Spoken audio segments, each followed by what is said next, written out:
मन्नाथ श्री जगन्नाथ मद्गुरु श्री जगद्गुरु मदात्मा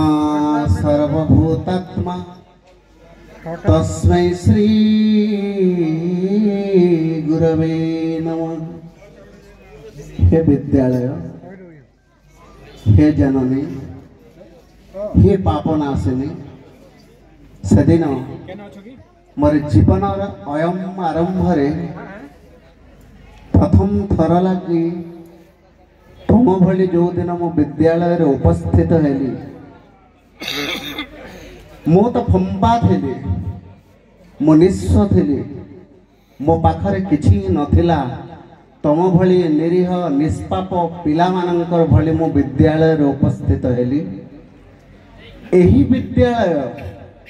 मते से दिन बुझेई देला प्रार्थना केमिति करा जाए, परमात्मा सहित संपर्क केमिति स्थापन करा जाए। जोड़ हस्तरे मुद्रित नयन रे बारंडारे छिड़ा करे कि मते शिक्षक शिक्षयित्री मानक माध्यम रे शिखेला। तुमे शुभ बुद्धि परा शिखाओ, तुमे भल बाट परा देखाओ, मोर काम को कराओ सरस, मोर मुखे दियो चिर हरस। सम्माननीय मंचस्थ सभार सभापति महोदय, ये विद्यालय प्रधान शिक्षक शिक्षक शिक्षयित्री कर्मचारी मान ये उपस्थित थिबा छात्री एवं छात्र, ए विद्यालय मोर तुम छात्र एवं छात्री नुह मुझे दृष्टता करि परिबेनी। कहीं ना तुमको दिने भी पाठ पढ़ेनी शिखेनी शिक्षा देनी को अधिकार नहीं कि तुमको कह छात्र एवं छात्री, बरं मु तुम समस्त को मोर प्रिय भौणी एवं भाई बोल के आज संबोधन करुच्ची। माँ माने बापा माने अभिभावक माने जो मैंने समस्त उपस्थित अच्छा सांबादिक बंधुगण, मोर सम्यक वक्तव्य रखी। पिला माने तुम मान किछि समय मत दियो, मु अल्प समय वक्तव्य रखी आ तुम मान कथा खाली कह। गोटे मेला चली थाए, रास्ता कड़े गोटे निरीह निष्पाप गरीब बेलून वाला टे थाए, नाली नील कला केते रंगर बेलून से रखी थाए। तुम भली छोट झीटे ना दौड़ी दौड़ी की गला कहला मौसा मत बेलून टे दियो। बेलून टे देला, से कहला अरे बेलून तो ऊपर को जाउछि। मौसा ये जो धला रंगर बेलून टा ए भी ऊपर को जीव? हाँ से भी ऊपर को जीव। ये जो कला रंगर बेलून से भी ऊपर को जीव? हाँ ऊपर को जीव। ताहले तो एते बेलून कौन करिबु?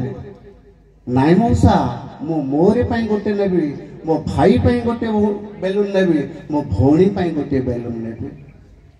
जानिछु झिया ये बेलून माने ऊपर को जानते नहीं। ये बेलून भीतर जो बाष्प अच्छी जो गैस अच्छी ना सही गैस ही बेलून को ऊपर को नौछि। कहबार तात्पर्य हैला मनीष पाहाच पर पाहाच पाहाच पर पाहाच पाहाच पर पाहाच जति ऊपर को जाउछि तार शिक्षा तार दीक्षा तार संस्कार तार संस्कृति सब किछि ताको ऊपर को नौछि। फंपा मनीषटीए मानविकता मानविक मूल्यबोध शून्य मनीषटीए शिक्षा दीक्षा शून्य मनीषटीए केबे भी ऊपर को जाई पारे ना। तेणु आम समस्ते शिखिबा, आम समस्ते पढ़िबा, आम समस्ते बढ़िबा। ये होची विद्यालय स्वप्न, ए राज्यर स्वप्न, ए राष्ट्र स्वप्न। कथाटे कहूची अनेक समय कहा जाए विद्यालय होची राज्य राष्ट्र एवं विश्व मानचित्र रे साधारण कोठरी केतोटी नाई रे पिले। विद्यालय होची चरित्र गठन, व्यक्ति गठन, राज्य गठन, राष्ट्र गठन, समाज गठन रो ए होची एक पवित्र तपोभूमि। এই তপভূমি রে কেবে কেবে লোকে कहନ୍ତି केवल छात्र एवं छात्री मान तपस्या करନ୍ତି, नाई एठी शिक्षक एवं शिक्षयित्री गुरुजी एवं गुरुमा माने मध्य तम सहित तपस्या करते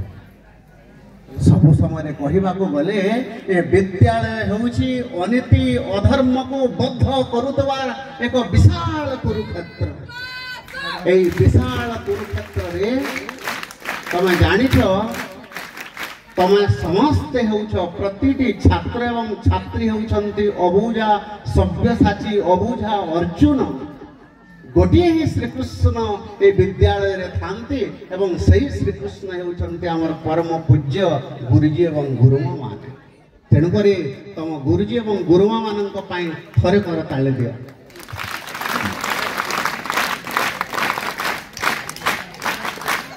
पिला माने तमे समस्त जानिछ जे माटे थाए मार पछे पछे छोट छोट छुआ माने चाली चाली जानते एवं ए दृश्य केते मनोरम केते आकर्षणीय होई थाए केबे देखिबो थरे जे गुरुटिए जाउथिबे गुरुंकर पछे पछे शिष्य एवं शिष्या माने छात्र एवं छात्री माने अनुगमन करुथिबे ए दृश्य देखिबा पई सेदिन संदीपनी को आश्रम को श्रीकृष्ण जेते बेले गुरुं को पछवाड़े अनुगमन करुतिले कैलाश छाड़ी के भगवान शिव महादेव देखिबा पई आखि को पवित्र करबा पई से कैलाश छाड़ी के संदीपनी को आश्रम को धाई आसीथिले गुरुजी माने साधारण नुहंती गुरु माने साधारण नुहंती गुरु माने जानिछ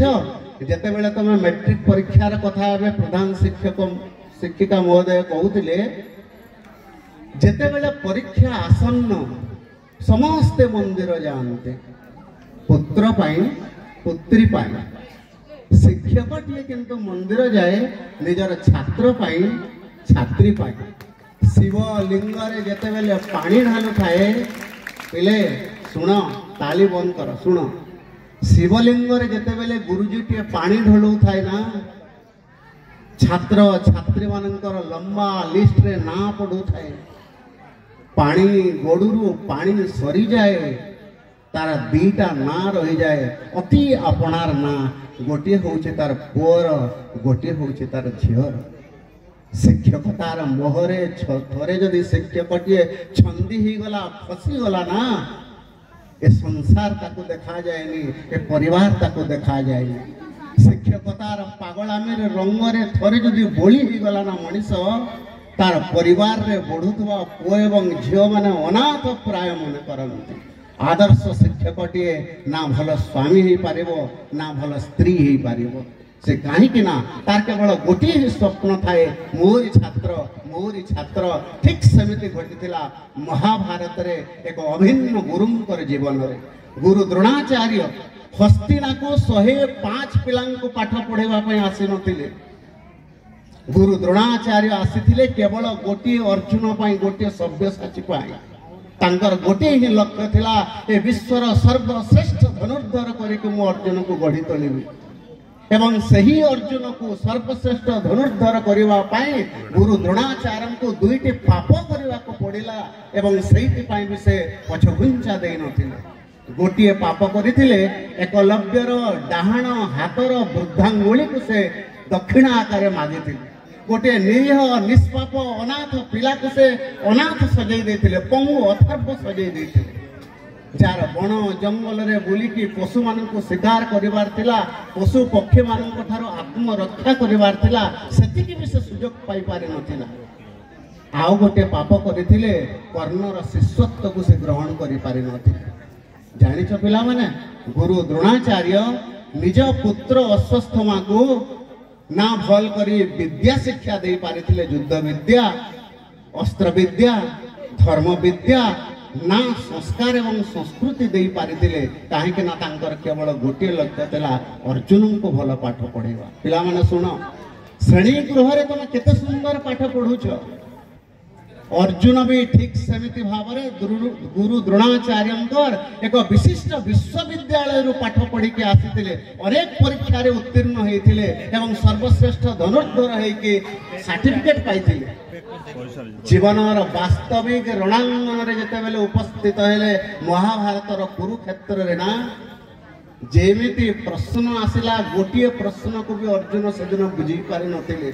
गांडीव पकई देइथिले आखिरु धार धार हे कि लुह झरु थाए सही समय आउ जन गुरुंकर तांकर आवश्यकता पड़िला एवं से गुरु थिले स्वयं श्री कृष्ण जो ज्ञान देले ताहाई वास्तविक जीवन जीवार ज्ञान दुई आखि सकल जन